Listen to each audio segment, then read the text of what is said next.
सतलोक धाम TV को subscribe जरूर करें। जी नमस्कार। नमस्कार जी। जी क्या नाम है आपका? गगनेश कुमारी।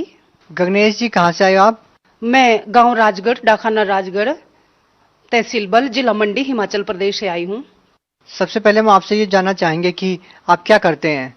मैं सरकारी स्कूल में शिक्षा विभाग में अध्यापिका हूँ और मैं बच्चों को गणित और विज्ञान पढ़ाती हूँ। जी आप संत रामपाल जी महाराज जी से जुड़ने से पहले क्या भक्ति साधना करते थे? मैं परम संत सदगुरु रामपाल जी महाराज जी से जुड़ने से पहले डेरा ब्यास, राज्य पंजाब और राधा स्वामी पंथ से जुड़ी हुई थी।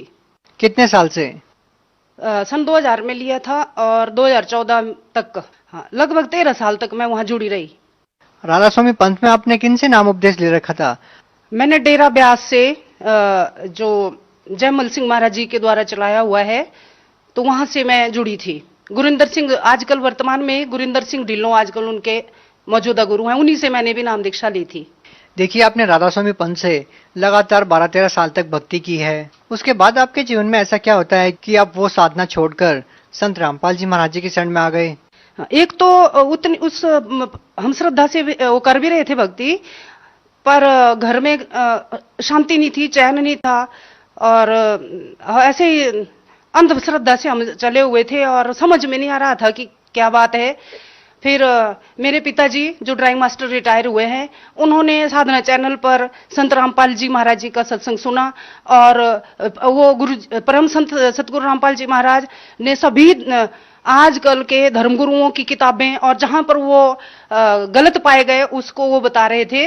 तो मेरे पिताजी ने पॉइंट पकड़ा कि राधा स्वामी उसमें बता रहे हैं कि वही गुरु पूरा कहावे जो 2 अक्षर का भेद बतावे, एक छुड़ावे एक लखावे ता प्राणी निज घर को जावे। वहीं से उनके मन में तूफान मच गया और उन्होंने हमसे भी डिस्कस किया, हमने भी देखा।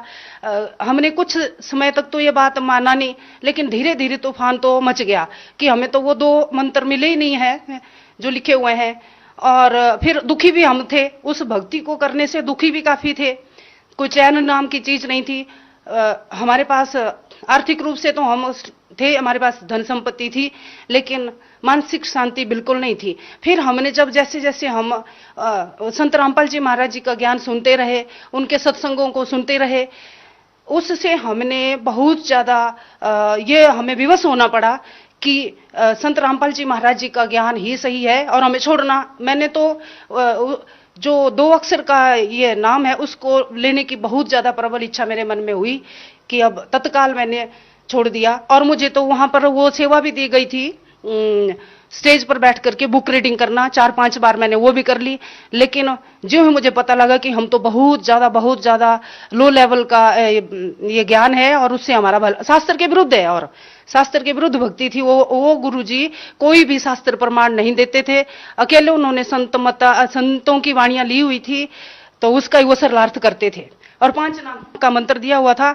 और जो घट रामायण में श्री तुलसी साहिब जी ने बता दिया कि 5 नाम काल के जानो, तो ना तो वो प्रथम मंत्र था उनके पास जो गुरुजी रामपाल जी महाराज जी देते हैं, और हमें तो पता ही नहीं था वेद शास्त्र। और जो अभी भी उनके अनुयायी जो हैं वो बोलते हैं कि वो संत रामपाल जी महाराज जी के ज्ञान से दूर हो जाओ, उसको सुनो तक नहीं। और वो बहुत ज्यादा गलतफहमी में है। जैसे हमने सुन लिया तो हमारा उद्धार हो गया और हम बहुत ज्यादा काल जाल से छूट गए। हाँ सर, मैंने विश्लेषण किया जब मैंने संत रामपाल जी महाराज जी का सत्संग सुना और 13-14 साल तक, इवन जब से मैंने होश संभाला था, मेरे माता पिता जी राधा स्वामी पंथ से थे और वह उस पंथ से हम इतनी सारी बहुत बड़ा भीड़ को देख करके, करोड़ों की संख्या में अनुयायियों को देख करके हम उनके साथ जुड़े थे। लेकिन ना तो हमें घर में लाभ हो रहा था और ना ही तो हमें कोई शास्त्र अनुसार कोई साधना मिल पा रही थी। राधा स्वामी सत्संग से जब हम वहां, मुझे तो बुक रीडिंग की सेवा मिली थी और जब मैं बुक पढ़ती थी, उस ज्ञान को पढ़ती थी, तो मुझे ऐसा लगता था कि मुझे ही ज्ञान नहीं है और मैं अधिकारी ही नहीं हूं, तो ये जो 500-700 लोग बैठे हुए हैं ये क्या ज्ञान समझेंगे। और ये बार बार मेरे मन को ये बात कचोटती थी। परंतु हम जुड़े हुए थे, जैसे श्रद्धालु तो होता है वो जुड़ा रहता है इस ज्ञान से, हम ऐसे ही जुड़े हुए थे। परंतु वास्तव में जब संत रामपाल जी महाराज जी का जो मेरे पिताजी ने मुझे बुक दी उसको पढ़ा मैंने और टीवी चैनल पर सत्संगों को सुना, तो एकदम से मुझे वो छोड़ने में ही अपना हित लगा। तो राधा स्वामी सत्संग व्यास से जो हम साधना कर रहे थे और करते करते कई शंकाएं मन में होती भी थी। और जैसे वो हम बिनती वहां गाते थे, उसमें लास्ट में आता था अक्षर अक्षर नहीं अक्षर पारा, और हमें पता ही नहीं था कि वो अक्षर ब्रह्म कौन है, अक्षर कौन है, ये पता ही नहीं था। जब संत रामपाल जी महाराज जी के सत्संगों में हमें अलग अलग से इन भगवानों का पता लगा, और हम क्यों जन्मते हैं, क्यों मरते हैं, इन सब बातों का जब हमें पता लगा, तो हमने एकदम से गुरु त्यागने में ही अपना हित समझा, और हम संत रामपाल जी महाराज जी के शरण में मैं तो चली गई। जैसा कि संत रामपाल जी महाराज जी के लाखों अनुयायी इस बात का दावा करते हैं कि जैसे ही संत रामपाल जी महाराज जी से कोई भी नाम उपदेश लेता है, उनकी सालों पुरानी बीमारी दूर हो जाती है, उनको आर्थिक लाभ होते हैं, मानसिक लाभ होते हैं। आपका क्या अनुभव रहा? हाँ, बिल्कुल सही बोला उन्होंने, क्योंकि जैसे हमने परमात्मा के गुणों को सुना था, पहले भी गाते थे, कई फिल्में देखते थे, तो उसमें बोलते थे कि असली भगवान जो है अंधे को आंख देता है, कोढ़ी को काया देता है, कंगाल को माया देता है। तो उसी तरह से परम संत सतगुरु रामपाल जी महाराज के शरण में जाने से असाध्य रोग भी ठीक होते हैं, और मैं खुद उसका उदाहरण हूँ। मेरे को लगभग 13 साल पहले से एलर्जी थी, और छींके आना, आंखों में खारिश होना, और लगभग पूरे वर्ष में 2-4 महीने मैं कहीं ठीक रहती थी, और एलर्जी से मैं बहुत ज्यादा पीड़ित थी। फिर कई तरह के हमने वैद्यों से, जो घरेलू वैद्य होते हैं, आयुर्वेदिक दवाइयां ली, एलोपैथी के लिए, अब अच्छे अच्छे डॉक्टरों के पास गए, स्किन जो एलर्जी वाले स्पेशलिस्ट डॉक्टर हैं उनसे मैंने दवाइयां ली, और बहुत हजारों रुपया मेरा दवाई पे खर्च हो जाता था। और जो एंटी एलर्जी की दवाइयां थी उसको तो मैं रोज खाती थी, और वो इतना उसका साइड इफेक्ट होता था कि मैं दूसरे दिन अपने पढ़ाई में, बच्चों को पढ़ाना और अपने प्रोफेशन में अच्छा से काम नहीं कर पाती थी।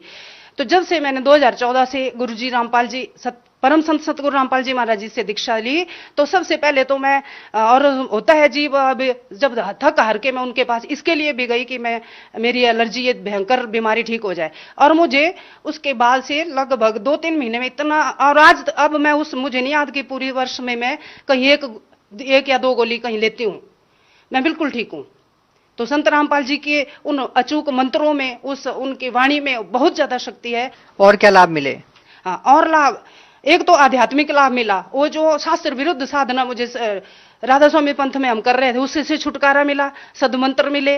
और जैसे मीराबाई जी ने कहा था कि वस्तु अमोलक दी मेरे सतगुरु, कृपा करी अपनायो। हम तो कुछ भी नहीं थे, तुच्छ बुद्धि जीव थे, लेकिन परम संत रामपाल जी महाराज की दया से मुझ पर कृपा हुई, और मैंने सदमंत्र लिया, असली नाम दीक्षा ली, सद दीक्षित हूं अब मैं।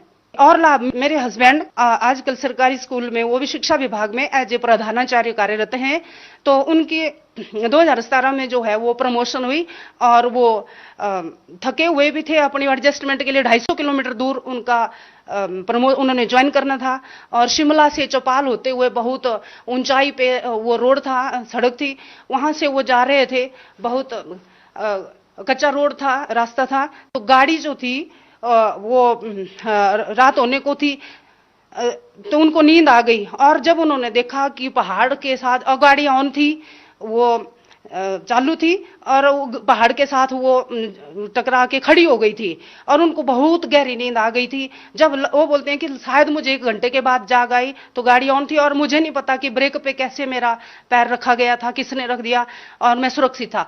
अब मैं 2014 से संत सतगुरु रामपाल जी महाराज से जुड़ी थी, और वो कभी कभी विरोध भी करते थे, लेकिन उनको भी कभी सुनते थे, कभी फिर उन्होंने संत रामपाल जी महाराज जी का ज्ञान उस गाड़ी में चलाया हुआ था, सत्संग चला हुआ था। जब उन्होंने 1 घंटे के बाद अपने को सुरक्षित पाया, तो वो भी अचंभित रह गए, और उसी वक्त उनका मन किया कि मैं यहीं से गाड़ी वापस करके अभी संत सतगुरु रामपाल जी का नाम उपदेश लेता हूं। फिर क्या हुआ कि मात्र 3 दिन में उन्होंने 250 किलोमीटर घर से दूर वो करनी थी नौकरी, लेकिन महाराज जी की दया से, और मैंने भी अरदास लगाई, उन्होंने भी लगाई, तो 3 दिन के बाद उनका तबादला, घर से 65 किलोमीटर दूर अब वो वहां नौकरी कर रहे हैं एज ए प्रिंसिपल। मैं अध्यापिका तो हूं, साथ में हमारी 2-4 बीघा जमीन भी है, वहां हम धान की फसल करते हैं। जैसे हमने धान की फसल पूरी मैच्योर हो गई, उसकी कटाई की हुई थी।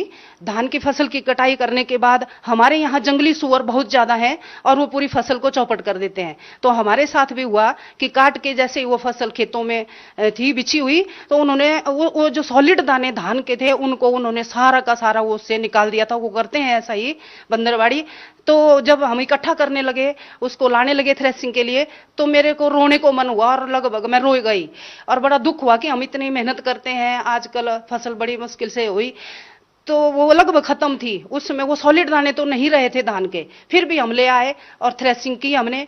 तो मैं आधे दिन की छुट्टी लेके स्कूल से आई थी, गाड़ी खड़ी हुई थी थ्रेसिंग करने के लिए, और आते आते मुझे उसी दिन वैसे दिल तो बहुत टूट चुका था, फिर भी उसको करना था, जैसे तैसे भी इकट्ठा करना था। तो फिर क्या हुआ कि वो फसल इतनी हो गई कि 12-13 बोरियां धान की हुई। जब हमने धान में से चावल को अलग किया तो लगभग 1.5 क्विंटल चावल हमारे हो गए। तो मैं बहुत हैरान रह गई। उस वक्त मैं अभी नया नया नामदान संत रामपाल जी महाराज जी से लिया हुआ था। तो मैं हैरान रह गई कि मैं वहां उस वक्त रो रही थी कि फसल खत्म है, तो इतना ज्यादा उसमें भी बरकत हो गई, उसमें भी वृद्धि हो गई।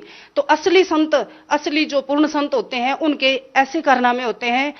देखिए बहन जी, आप एक टीचर हैं, आपके पति भी प्रिंसिपल है, लेकिन आपने बताया कि जेल में बंद संत रामपाल जी महाराज ने आपकी फसल बढ़ा दी और उनकी कृपा से आपके पति का एक्सीडेंट होने से बच गया। क्या आपको इन बातों पे अंधविश्वास नहीं लगता? नहीं, अंधविश्वास बिल्कुल भी नहीं है। और विज्ञान जो है और मैथ जो है, मैथ फॉर्मूलाज पे है, सूत्र के आधार पे चलता है, और गणित में जो है वो सिद्धांत कार्य करते हैं। ऐसे ही भक्ति का भी सिद्धांत है। और जैसे स्पोर्ट्स में है, खेलों में भी, जैसे हमने कबड्डी खेलनी है या कोई भी गेम है, जोनल लेवल पे जो नियम होते हैं वही तो डिस्ट्रिक्ट में होते हैं, और स्टेट लेवल पे कोई खेल खेलना है वहां भी तो वही नियम होते हैं, और नेशनल और इंटरनेशनल इसमें खेलना है तो भी वही नियम होते हैं।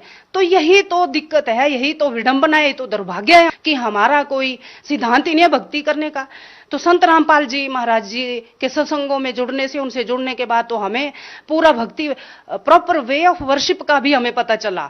और हमें तो पता ही नहीं था, ये तो परम संत सतगुरु रामपाल जी महाराज जी का कहां तक उनका शुक्र, शब्द नहीं है हमारे पास। मैंने पहले ही बोल दिया कि वस्तु अमोलक दी मेरे सतगुरु, कृपा करी अपनायो। तो वो तो उन्होंने बताया। तो ये जो डेरा व्यास है, ये जो राधा स्वामी और अन्य पंथ चले हुए हैं, इन्होंने तो भ्रमित कर रखा है पूरे समाज को। हम कहां तक उनका धन्यवाद करें।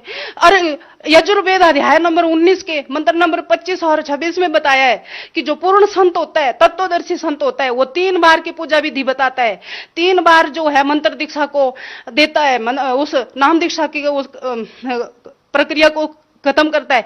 लेकिन ये तो एक बार स्टैंप लगा देते हैं, एक बार नाम दीक्षा ले ली, फिर आप जो मर्जी सो, जितना मन में आए उतना पाखंड कर लो, फैशन कर लो, कोई स्टॉप ही नहीं था। आखिरकार स्कूलों में भी हर जगह जहां जितना डिसिप्लिन होगा, मर्यादा में हम रहेंगे, तो वहां अच्छे परिणाम आएंगे। तो ऐसे ही भक्ति मार्ग में होता है। तो जब हमें वेदों से, शास्त्रों से सब पता चला, तो नाम खंड भी होता है, और गुरु कोई नहीं बताते हैं कि नाम भी कभी खंड होता है। ये तो हैरानी की बात है। जैसे हम बच्चों की परीक्षा लेते हैं, उनको कंपार्टमेंट भी आता है, वो फेल भी होते हैं, दूसरी बार फिर से एग्जाम देते हैं तो पास होते हैं। उसी तरह भक्ति मार्ग में भी होता है। और ये चीज हमें पूरे विश्व में किसी भी धर्मगुरु ने नहीं बताया कि नाम भी खंड होता है, और मर्यादा को बचाना होता है, अपने नाम को खंडित होने से बचाना है। संत रामपाल जी महाराज जी के अनुयायी दावा करते हैं कि संत रामपाल जी महाराज जी से नाम दीक्षा लेने के बाद उनके जीवन की रक्षा होती है, और संत रामपाल जी महाराज जी अपने श्रद्धालुओं को मौत के मुंह से खींच लाते हैं। क्या ये संभव है? ये संभव है, क्यों संभव नहीं है। आदरणीय कबीर साहिब जी जब 600 साल पहले यहाँ आए थे, उन्होंने ये सब कुछ करके बताया है। कमाल और कमाली का बहुत सारे उदाहरण है। उन्होंने भी जीवित किया है, मुर्दों को जिंदा किया है, और हमारे कई भक्तजनों को उन्होंने जिंदा किया। ये संत रामपाल जी महाराज जी ने भी ऐसे बहुत सारे चमत्कार किए हैं, और हमने महसूस किया कि वो संत भी नहीं है जिससे चमत्कार ना हो, और वो संत भी नहीं है जो चमत्कार के पीछे दुनिया को अपने साथ जोड़े। लेकिन संत रामपाल जी महाराज जी की भक्ति में वो शक्ति है, वो मरे हुओं को जिंदा भी करते हैं। देखिए, आपने 13 साल राधा स्वामी पंथ में गुजारे हैं, और उसके बाद आपको पता लगता है कि राधा स्वामी पंथ में शास्त्र विरुद्ध साधना करवाई जाती है, जबकि संत रामपाल जी महाराज जी शास्त्रों के अनुसार साधना बता रहे हैं। आप भगत समाज को क्या संदेश देना चाहेंगी, खास करके राधा स्वामी पंथ से जुड़े श्रद्धालुओं को? मैं राधा स्वामी भक्त भाइयों के साथ में क्या, पूरे विश्व के हमारे जीव, हमारी जाति है, जितने भी जीव हैं, मानव समुदाय है, वो हमारे भाई बहन है। अगर मुझे अच्छा रास्ता मिल गया तो क्यों ना वो सुन तो लें। मैं उनसे, मेरी यही रिक्वेस्ट है, यही प्रार्थना है कि संत रामपाल जी महाराज जी के प्रवचनों को सुने। साधना चैनल पे शाम को 7:40 से 8:40 तक सत्संग आता है। बहुत सारी उनकी पुस्तकों को वितरित किया गया है, उनको पढ़ें और सद मंत्र लेकर के मैं तो इन गुरुओं से भी प्रार्थना करती हूँ कि कम से कम अपने आप ही इन अनुयायियों को कह दें कि हमारे पास वो सद भक्ति नहीं है, और जल्दी से जल्दी परम संत सतगुरु रामपाल जी महाराज जी से नाम दीक्षा लें और आत्म कल्याण करवाएं। जी धन्यवाद। धन्यवाद जी।